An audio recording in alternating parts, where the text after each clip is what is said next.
Do we need humans for that job? Automation booms after COVIDask for a roast beef sandwich at an Arby's drive-thru east of Los Angeles, and you may be talking to Tori, an artificially intelligent voice assistant that will take your order and send it to the line cook so it doesn't call sick, says Amir Siddiqi, whose family installed the AI voice at its Arby's franchise this year in Ontario, California. It doesn't get corona. And the reliability of it is great. Past experience suggests that such automation waves eventually create more jobs than they destroy, but that they also disproportionately wipe out less skilled jobs that many low-income workers depend on. Resulting growing pains for the U.S. economy could be severe.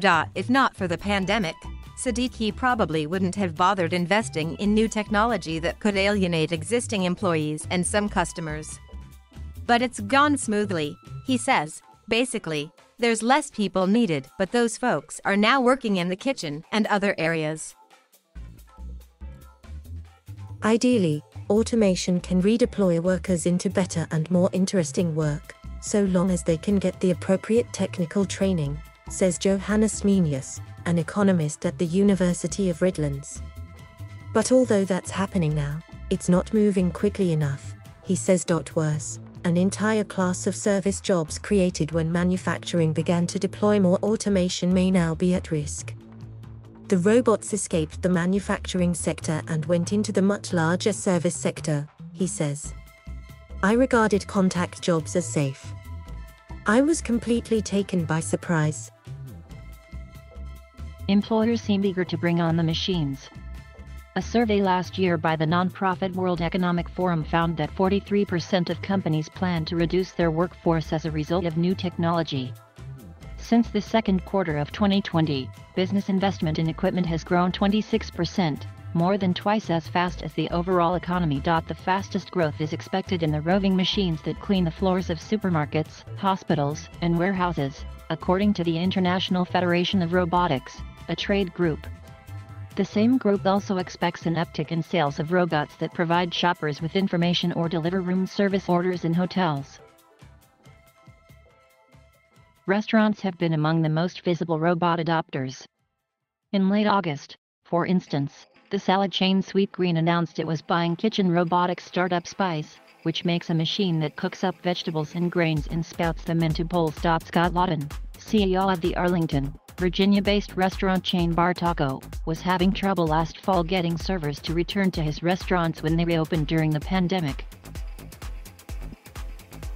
So he decided to do without them.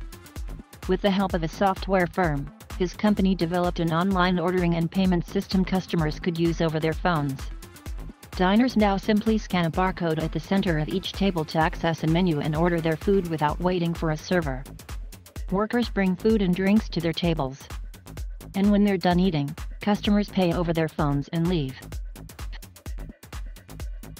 The innovation has shaped the number of staff, but workers aren't necessarily worse off.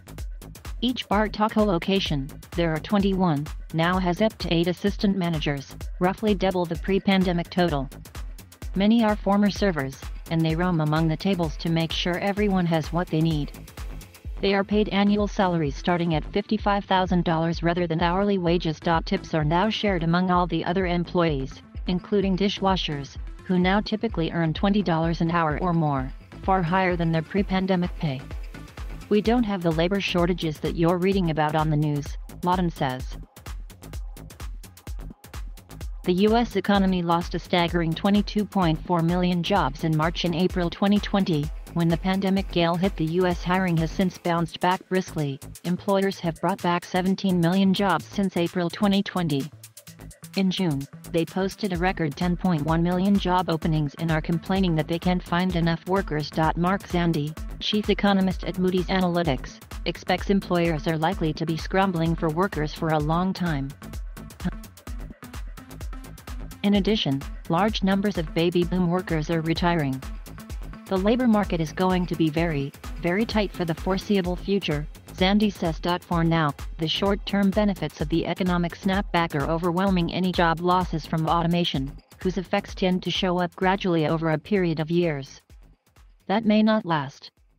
Last year, Researchers at the University of Zurich and University of British Columbia found that the so-called jobless recoveries of the past 35 years, in which economic output rebounded from recessions faster than employment, could be explained by the loss of jobs vulnerable to automation. Despite strong hiring since the middle of last year, the U.S. economy is still 5.3 million jobs short of what it had in February 2020. And Lydia Buzur, lead U.S. economist at Oxford Economics, calculated last month that 40% of the missing jobs are vulnerable to automation, especially those in food preparation, retail sales, and manufacturing. Some economists worry that automation pushes workers into lower-paid positions. Darren Asemoglu, an economist at the Massachusetts Institute of Technology, and Pasquale Restrepo of Boston University estimated in June that up to 70% of the stagnation in U.S. wages between 1980 and 2016 could be explained by machines replacing humans doing routine tasks. Many of the jobs that get automated were at the middle of the skill distribution, Asemoglu says. They don't exist anymore, and the workers that used to perform them are now doing lower-skill jobs.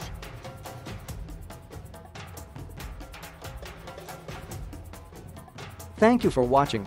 Please subscribe.